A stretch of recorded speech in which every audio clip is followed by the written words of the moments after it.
로마서 15장 1절에서 6절 말씀. 믿음이 강한 우리는 마땅히 믿음이 약한 자의 약점을 담당하고 자기를 기쁘게 하지 아니할 것이라. 우리 각 사람이 이웃을 기쁘게 하되 선을 이루고 덕을 세우도록 할지니라. 그리스도께서도 자기를 기쁘게 하지 아니하셨나니 기록된 바 주를 비방하는 자들의 비방이 내게 미쳤나이다 함과 같으니라. 무엇이든지 전에 기록된 바는 우리의 교훈을 위하여 기록된 것이니 우리로 하여금 인내로 또는 성경의 위로로 소망을 가지게 함이니라. 이제 인내와 위로의 하나님이 너희로 그리스도 예수를 본받아 서로 뜻이 같게 하여 주사 한 마음과 한 입으로 하나님 곧 우리 주 예수 그리스도의 아버지께 영광을 돌리게 하려 하노라. 아멘. 안녕하세요. 승리한상 가족 여러분, 그리고 강성성경 연구원 여러분. 오늘은 로마서 15장 1절에서 6절 말씀입니다. 덕스러운 성도의 신앙생활의 핵심이라는 제목의 말씀입니다. 자, 1절 말씀부터 하나씩 보도록 하겠습니다. 믿음이 강한 우리는 마땅히 믿음이 약한 자의 약점을 담당하고 자기를 기쁘게 하지 아니할 것이라. 자, 이 부분이 굉장히 우리에게 중요합니다. 우리는 하나님께서 세우신 하나님의 일꾼으로서의 삶을 살고 있고, 사람들에게, 제자들에게, 자녀들에게 하나님의 뜻을 전하는 사람으로 살고 있습니다. 자, 우리가 어떤 교육을 할 때 어떠한 모습을 하는지 우리가 다시 한번 살펴봅시다. 우리가 자녀들이 잘못한 것을 볼 때, 그들이 죄악된 길로 갈 때 그것을 지적하고 그것을 혼내고 그것에서 벗어나게 하기 위해서 노력하는 것이 분명한 우리의 역할이고 우리가 가장 많이 취하고 있는 태도예요. 그런데 그 안에서 성경은 우리에게 기준을 제시해 주는데, 어떤 기준을 제시해 주냐면 약한 자의 약점을 담당하고 라고 얘기하면서 우리가 이것을 담당하는 방법으로 무엇하지 않기를 주의 주냐면 자기를 기쁘게 하지 아니할 것을 주의를 줘요. 자, 내가 기뻐한다는 것은 무엇일까요? 내가 기쁘게 생각하게 된다는 것은 무엇일까요? 우리가 믿음이 강한 자로서 믿음에 대해서 얘기를 할 때 내가 기쁜 것은 뭐예요? 이 부분이 우리가 잘 생각해 봐야 되는 거예요. 우리는 일반적으로 내가 세운 기준, 내가 세운 방법, 내 뜻, 이것들이 사람들에게서 나타나길 원해요. 세상 선생들은 다 이런 방법들로 자신이 가지고 있는 독특한 기준, 방법, 뜻들이 그들에게 유익하다고 생각하면서 이 유익을, 내가 얘기하는 그 유익을 따라오라고 얘기를 하죠. 그러면 너희들이 성공한다고 얘기하고, 그러면 너희들이 강해진다고 얘기하고, 그러면 너희들이 승리한다고 얘기해주고 있어요. 그러면서 우리가 어떤 식으로 삽니까? 경쟁에서 승리하는 자들만 승리할 수 있는 시스템 안에서 그들을 이끌고 있죠. 끊임없이 경쟁하게 하고 서열화를 만들어서 누가 더 경쟁에서 이길 수 있나, 누가 더 서열에서 앞장설 수 있나를 얘기하는 경우가 있어요. 그래서 누가 빨리 하나, 누가 잘하나. 자, 그것이 우리가 때로는 사람들을 살리는 방법이고, 사람들을 성장시키는 방법이고, 사람들을 변화시키는 방법이라고 생각하는데, 그것이 약한 자의 약점을 담당하라는 이 말씀과는 분명히 충돌하는 지점이 있다는 것입니다. 이것을 우리가 지난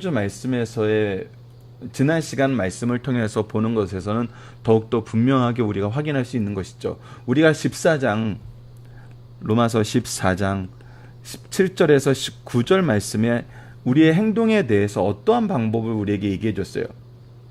하나님의 나라는 먹는 것과 마시는 것이 아니요 오직 성령 안에 있는 의와 평강과 희락이니라 얘기하고, 그러면 우리가 화평하는 일과 덕을 세우는 일에 힘쓰느니라 라고 얘기했어요.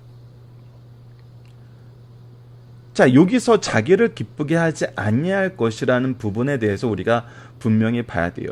우리는 기준과 방법과 뜻을 제시하는 사람이 아니에요.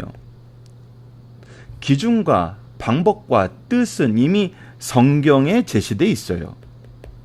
하나님의 말씀에 이미 이 부분은 제시되어 있어요. 이것이 우리 거가 아니에요. 하나님의 기준과 하나님의 방법과 하나님의 뜻이에요. 그러면 우리는 이 기준을, 방법을, 뜻을 제시하는 사람이 아니라 이 기준과 방법과 뜻이 어떻게 이루어지는지를 우리가 가르쳐주는 사람이에요. 그것이 이루어지도록 도와주는 사람이에요. 그 돕는 모습이 뭐예요? 바로 약한 자의 약점을 담당하는 모습이라고요. 약한 자의 약점을 지적하고 그것을 비난하고 그것을 평가하는 사람이 아니라 그것을 담당하는 사람이라고요. 이 차이를 알아야 됩니다. 우리는 때로는 성경 교사가 되고 때로는 부모가 되고 때로는 리더가 되어서 기준과 방법과 뜻을 전하는 걸로 나의 사명을 다했다고 생각하는 경우가 있어요. 그러나 그건 아니에요. 방법과 기준과 뜻은 성경이 우리에게 가르쳐 주신 것이고 성경은 더 나아가서 우리에게 무엇에 더 방점을 찢냐면 바로 그것을 수행할 수 있는 방법으로서의 약한 자의 약점을 담당하는 이 모습이 우리에게 가장 중요한 모습임을 가르쳐주고 있어요. 우리의 사명임을 가르쳐주고 있어요. 자, 그 부분에 대해서 계속 로마서가 어떻게 우리에게 설명해주고 있는지 봅시다. 우리 각 사람이 이웃을 기쁘게 하되, 자, 우리가 약한 자의 약점을 담당하는 자로서 뭐 하는 사람이면 기쁘게 하는 사람이에요. 내가 기쁨을 받는 사람이 아니라 기쁘게 하는 사람이라고요. 선을 이루고 덕을 세우도록 하는 이 기쁨을 근데 무엇으로 하냐면 성과 덕으로 한다는 거예요. 우리가 이미 14회장에서 나눴던 것처럼 화평하는 일과 덕으로 한다는 거고요. 그것의 본을 보여주신 분이 누구라고요? 바로 그리스도께라고요. 그리스도께서 자기를 기쁘게 하지 아니하셨나니, 예수 그리스도께는 자기가 기쁜 것, 자기가 얘기해주는 기준, 자기가 얘기해주는 방법, 자기가 얘기해주는 뜻에 따라서 사람들이 잘 따라오나 안 따라오나 그것을 체크하고 그것을 비난하시는 분이 아니었어요. 그것으로 기쁨을 여겼던 분이 아니었어요. 오히려 예수님은 어떠한 사람이었어요? 하나님의 기준과 방법과 뜻을 이루는데 자신들이 기뻐하는 방법, 자신들이 생각하는 방법, 그것을 우리는 로마서 10장 2절에서 3절에 분명히 뭐라고 얘기했냐면 하나님에 대한 열정은 있으나 하나님을 아는 지식이 없는 고로 오히려 하나님의 의는 거부하고 자신의 의를 위해서 힘써 하나님의 의를 거부하는 인간의 모습을 봤어요. 그것은 자기를 기쁘게 하는 거였어요. 자기의 만족을 위한 거였어요. 그런데 예수님이 보여주신 것은 자기를 기뻐하시는 모습, 자기를 만족을 위한 모습이 아니라 오로지 뭐였냐면 하나님을 기쁘게 하시는 거였고 하나님의 뜻을 실현하는 거였어요. 그것은 뭐였어요? 약한 자의 약점을 담당하는 것이고 그들을 성과 덕을 통해서 기쁘게 하는 거였어요. 하나님의 기쁨에 참여하게 하는 거였어요. 그런데 이거에 대한 세상의 반응은 뭐였어요? 기록된 바 주를 비방하는 자들의 비방이 내게 미쳤나이다 한과 같으니라. 이 길은 사람들이 따르기 싫어하는 길이에요. 항상 희생과 항상 인내와 항상 수고가 필요한 부분이에요. 사람들은 이것을 나의 권력과 나의 의를 드러내는 도구로 쓰고 싶어 하지 이 말씀의 성취에는 관심이 없었어요. 누가 유대인들이, 누가 세상 사람들이. 그래서 오히려 이렇게 사는 하나님의 뜻을 이루는 하나님의 뜻대로 행하는 예수님이 무엇을 받았어요? 비방을 받았어요. 이 말씀은 시편 69편 9절에서 다윗이 얘기했던 그 말씀의 인용이었고 그 말씀이 예언했던 그 말씀의 성취예요. 예수님을 통해서 이 일이 이루어졌어요. 예수님은 또한 이 일이 누구에게도 이루어질 거라 그랬어요. 우리에게도 이루어질 거라 그랬어요. 요한복음 15장 18절에서 19절을 보면 이렇게 기록되어 있습니다. 세상이 너희를 미워하면 너희보다 먼저 나를 미워하는 줄 알라. 너희가 세상에 속하였으면 세상이 자기의 것을 사랑할 것이나 너희는 세상에 속한 자가 아니요 도리어 내가 너희를 세상에서 택하였기 때문에 세상이 너희를 미워하느니라. 자기를 기쁘게 하는 삶을 사는 것이 아니라 남을 기쁘게 하는데, 어떻게 기뻐하냐면 하나님께서 주신 성과 덕, 화평과 덕을 세우는 일, 의와 평강과 희락을 이루는 일에 쓰임 받고 그 일을 위해서 헌신하자 오히려 우리는 비방을 받게 된다는 것입니다. 그러나 우리는 이 일을 하고 이 일을 통해서 하나님께 영광 돌리는 삶을 삽니다.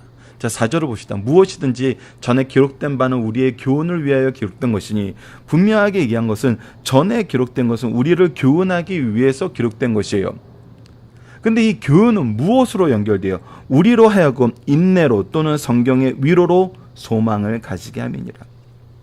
우리가 이렇게 비방을 받고 우리가 이렇게 고난을 당하고 우리가 그 가운데서도 약한 자의 약점을 담당하는 일을 하는 것은 성경을 통해서 이미 기록된 것이고, 이 기록된 교훈을 통해서 우리로 하여금 인내하게 해요. 인내를 통해서 무엇을 가지게 해요? 소망을 가지게 해요. 무슨 소망을 가지게 해요? 그리스도의 날, 그리스도의 나라, 그리스도의 영광이 우리와 함께함을 소망하게 하고, 이 소망을 우리가 목표로 삼음을 갖게 해요. 그러면서 동시에 우리에게 무엇을 줘요? 위로를 줘요. 오늘 요한복음 15장 말씀에서 예수님이 말씀하셨던 것처럼, 예수님이 고난받는 것처럼 너희도 고난받으나 예수님이 승리한 것처럼 너희도 승리한다는 위로를 우리에게 주세요. 이제 인내와 위로의 하나님이 너희로 그리스도 예수를 본받아 서로 뜻이 같게 하여 주사. 이제 우리를 인내하시고 위로하신 하나님이, 즉 우리가 이 성도의 생활을 한다는 것은 약한 자의 약점을 담당하면서 비방 속에 살지만, 이 안에서 무엇을 소망하는 거예요? 하나님의 뜻의 성취, 예수 그리스도의 뜻의 성취, 복음의 성취를 보면서 그 안에서 인내와 위로를 받는 삶을 산다고요. 무엇 안에서? 소망 안에서. 그러니까 우리가 갖는 소망은 무슨 소망이냐는 거예요. 무슨 소망이냐는 거예요. 바로 6절에서 나타납니다. 한 마음과 한 입으로. 약한 자와 연약한 자들이 어떻게 되는 거예요? 우리의 돌봄을 통해서, 우리의 인내를 통해서, 하나님이 주시는 위로를 통해서 한 마음과 한 입이 되어 뭐 한다고요? 하나님 곧 우리 주 예수 그리스도의 아버지께 영광을 돌리게 하려 하노라. 무엇을 소망해요? 하나님께 영광 돌리는 삶을 소망하게 해요. 우리가 약한 자의 약점을 돌보면서 목표로 삼는 것이 뭐예요? 바로 우리 모두가 한 마음과 한 입으로 하나님 곧 우리 주 예수 그리스도의 아버지께 영광을 돌리는 삶을 소망하는 거예요. 다른 소망이 있지 않아요. 다른 소망이 있지 않습니다. 세상적인 소망이 있는 것이 아니에요. 세상에서 얘기하는 무엇인가를 성취하기 위한 것이 아니에요. 우리의 오로지 유일한 소망은 무엇이냐면, 우리가 이렇게 사랑의 수고를 통해서, 소망의 인내를 통해서, 믿음의 역사를 통해서 갖고 있는 소망은 한 마음과 한 입으로 아버지 하나님께 영광을 돌리는 것입니다. 그래서 우리가 빌립보서의 말씀을 보면은 우리가 무엇을 기뻐하는지를 분명히 드러내놓고 있죠. 우리가 무엇을 기뻐하십니까? 우리가 무엇을 보고 제자들의 삶에서 기쁨을 얻어요? 바로 그들이 믿음의 길을 지키고 복음의 길을 지키는 것을 통해서 기쁨을 얻잖아요. 이것이 우리의 모습이란 겁니다. 이것이 우리가 원하는 모습이란 거예요. 이 말씀이 우리 삶에 실현되어야 됩니다. 그리고 우리가 제시하는 것은 하나님의 말씀, 기준, 방법, 뜻을 전하고 그 뜻을 가지고 우리가 재판하는 재판관이 되는 게 아니란 거 분명히 우리가 로마서를 통해서 확인할 수 있어요. 우리는 약한 자의 약점을 담당하고 그들을 위해서 사랑의 수고와 소망의 인내를 통해서 믿음의 역사가 일어나도록 그 참된 소망을 가지고 함께 나아가는 사람들이란 거예요. 그래서 우리가 목표로 하는 건 한 마음과 한 입으로 하나님께 영광 돌리는 것이라는 것. 그런 예배자가 되고 그런 하나님 나라의 백성이 되고 그런 자녀가 되기 위해서 우리가 세움을 받았다는 것, 이것을 우리가 기억해야 됩니다. 자, 본문 묵상을 보도록 하겠습니다. 우리에게 은혜와 믿음을 더하신 이유는 무엇입니까? 바로 약한 자의 약점을 담당하고 그들을 기쁘게 하고 선을 이루고 덕을 세우도록 하기 위한 것입니다. 하나님은 우리가 연약할 때 우리를 어떻게 인도하셨습니까? 우리에게 교훈을 주셨어요. 하나님의 말씀을 주셨어요. 이 말씀을 통해서 우리로 하여금 인내하게 하고 위로를 주세요. 그 인내와 위로를 통해서 무엇을 가지게 하세요? 소망을 가지게 하세요. 이 인내와 위로를 통해서 우리가 누구를 본받아요? 예수 그리스도를 본받아 서로 뜻이 같게 하게 해주세요. 그래서 성도는 함께 무엇하는 자들이 되는 겁니까? 바로 한 마음과 한 입으로 우리 주 예수 그리스도의 아버지께 영광을 돌리는 사람이 되는 거예요. 우리가 바라보는 삶은 바로 이 삶이에요. 우리가 함께 영광을 돌리는 사람. 지금 현재 연약하여서 우리의 사랑과 우리의 관심과 우리의 정성을 외면하고 무시하고 때로는 이것 때문에 우리가 역으로 공격받고 비난을 당하지만 무엇을 봐요? 한 마음과 한 입으로 예수 그리스도 아버지 하나님께 영광을 돌리는 삶을 기대하게 된다는 것입니다. 중심사상을 봅시다. 지금까지 우리는 그리스도의 사회생활에 대해서 적지 않은 내용을 연구해 왔습니다. 정보에 대하여, 율법에 대하여, 현 시기에 대하여, 신앙 양심에 대하여 연구해 왔습니다. 이제는 이웃사랑에 대하여 연구하기에 이르렀어요. 이웃사랑에 대해서는 15장에서 새로 시작되는 것이 아니라 14장에서 이미 강한 자가 약한 자에게 덕을 세워야 하고 그들을 넘어지게 해서는 안 된다고 가르침을 받았어요. 바울은 여기서 중단하지 않고 더 나아가 본격적으로 이웃사랑을 내세우며 그것을 강조하면서 예수께서 보여주신 규범까지 소개합니다. 전심으로 하나님을 사랑하는 것은 이웃을 자기 몸과 같이 사랑하는 것입니다. 바울을 통하여 성령께서 가르치고자 한 논리는 기독교 윤리의 기초가 도덕적이기보다는 신앙적이게 되어야 할 것을 가르치고 있어요. 이런 입장에서 로마서 15장 1절에서 13절 말씀은 의롭다함을 얻은 성도들이 하나님께 영광된 삶을 살기 위하여 어떻게 그리스도를 닮아야 할 것을 가르쳐주고 있습니다. 그리스도인의 덕성과 층교를 가르치는 말씀으로 그 중심 내용은 다음과 같습니다. 1절과 2절은 강한 자가 약한 자의 약점을 감당하고 그들을 도와줘야 한다. 3절에서 6절은 신자들은 자기 부인하는 삶을 사신 그리스도를 본받고 서로 간에 화목하여야 한다. 그리고 7절에서 13절은 그리스도께서 유대인과 이방인을 차별 없이 받아들인 것 같이 서로 간에 용납하여야 한다. 그래서 저들로 하여금 하나님께 영광을 돌리고 소망 중에 충만케 하기 위함이다 라고 가르쳐주고 있습니다. 중심사상을 하나씩 보도록 하겠습니다. 나에게 주신 것을 잘 분배케 하기 위함이다. 하나님께서 나에게 다른 사람들과 비교하여 강한 것, 풍부한 것을 주심은 자기 혼자 이기적으로 쓰라고 주신 것이 아니에요. 약하고 가난한 사람들에게 분배가 가장 잘 될 것으로 믿고 주신 것이란 것입니다. 그러므로 성도들은 자신에게 주신 시간, 재능, 물질, 지위 등을 자신을 위하여 교만한 자로 쓰기보다는 이웃과 함께 평균케 하기 위해서 주신 것으로 하고 바로 써야 될 것을 가르쳐 주신 말씀입니다. 자, 이 말씀이 어디에 나타납니까? 말씀을 잠깐 소개하도록 하겠습니다. 자, 우리가 이 부분에 대해서 설명할 말씀은 빌립보서 2장 4절이 첫 번째고요.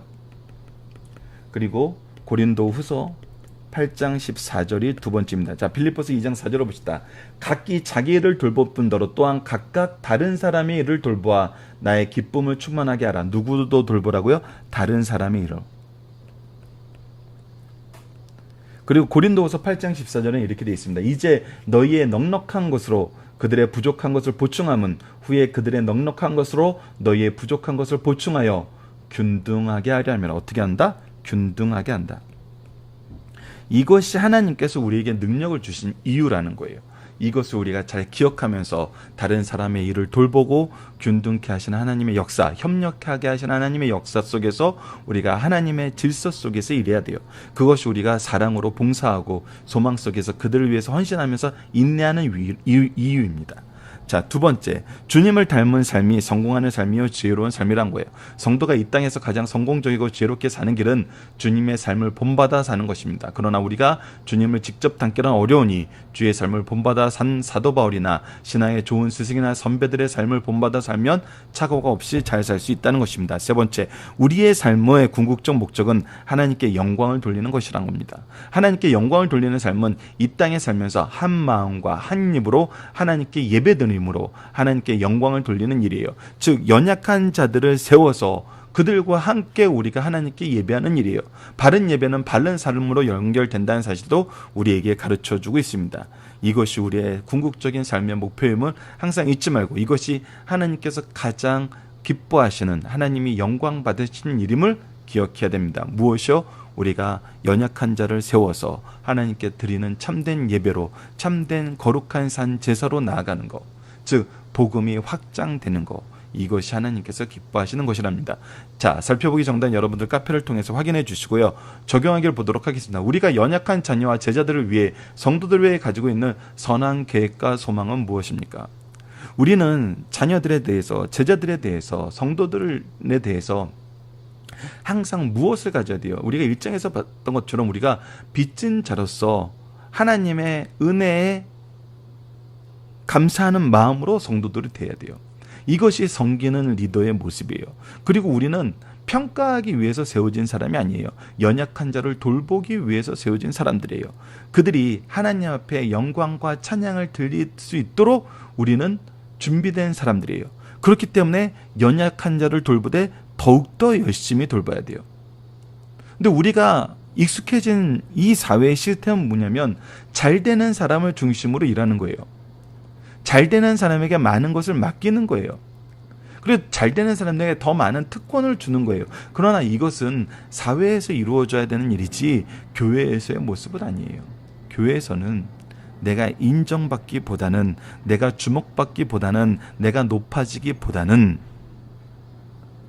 우리로 하여금 인내하게 하시는, 소망 중에서 위로를 주시는 하나님의 뜻을 깨닫고 하나님의 복음으로 섬기는 삶을 사는 거예요.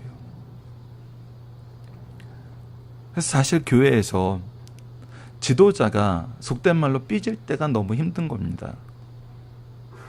내가 존중받지 못한다고 생각하고 내가 대접받지 못한다고 생각하면서 연약한 자들에게 오히려 강압적인 모습으로 나간다면은 정말 힘들어지는 거거든요. 그래서 우리가 가진 선한 계획과 소망은 그들을 포기하지 않는, 그들이 중심이 되는, 그들의 연약함을 돌보는 계획과 소망이 있어야 된다는 것입니다. 그거를 위해서 우리가 인내하고, 그거를 위해서 우리에게 주신 말씀의 위로를 우리가 의지하고 소망 중에 나아가는 것입니다. 자, 믿음 안에서 성도의 삶의 특징은 무엇입니까? 우리는 인내한다는 것입니다. 우리는 위로받고 있고 위로하는 사람이란 거예요. 뭐 안에서? 복음 안에서. 우리에게 주신 은혜 안에서. 우리에게 주신 능력 안에서. 그리고 우리는 무엇을 바라봐요? 연약한 영혼이 한 마음, 한 입으로 하나님 찬양하는 데 나아가기를 원해요. 참된 예배자가 되기를 원해요. 그래서 우리는 예배에 대해서 가르치고, 하나님에 대해서 가르치고, 구원에 대해서 가르치고, 그리스도의 사랑의 놀라움에 대해서 가르치고, 우리의 사명에 대해서 가르치는 거예요. 우리의 의무에 대해서 가르치는 거예요. 우리는 그들을 위해서 기도할 의무가 있고, 그들은 우리에게 기도를 요청할 특권이 있어요. 왜? 하나님께서 우리에게 먼저 은혜를 주시고 그 은혜를 그들에게 전하게 하셨기 때문에. 우리의 수고는 하나님의 역사 안에서 반드시 열매 맺게 됩니다. 이것을 기억하고 함께 나아가는 우리 승리한산 가족 여러분들, 그리고 강성성경 연구원 여러분들 되었으면 합니다. 말씀을 기초로 기도하기를 통해서 마치겠습니다. 하나님, 우리에게 주신 은혜를 통해 우리에게 맡겨진 영혼들을 살피게 하심을 감사합니다. 우리가 참된 예배자가 되길 원합니다. 하나님 앞에 나아가는 것이 기쁨과 즐거움으로 가득한 준비된 예배자가 되게 하소서. 우리 자녀들이 하나님을 아는 지혜가 충만하여 말씀의 풍요로움 속에서 선악을 잘 분별하고 지혜의 능력으로 세상을 이기게 하여 주소서. 그리하여 세상에 하나님의 살아계심과 통치하심, 그리고 그리스도를 통한 구원의 역사가 모든 성도를 통해 선포되고 이것을 인정하는 것이 온 세상에 가득하게 하여 주소서. 예수님 이름으로 기도드립니다. 아멘.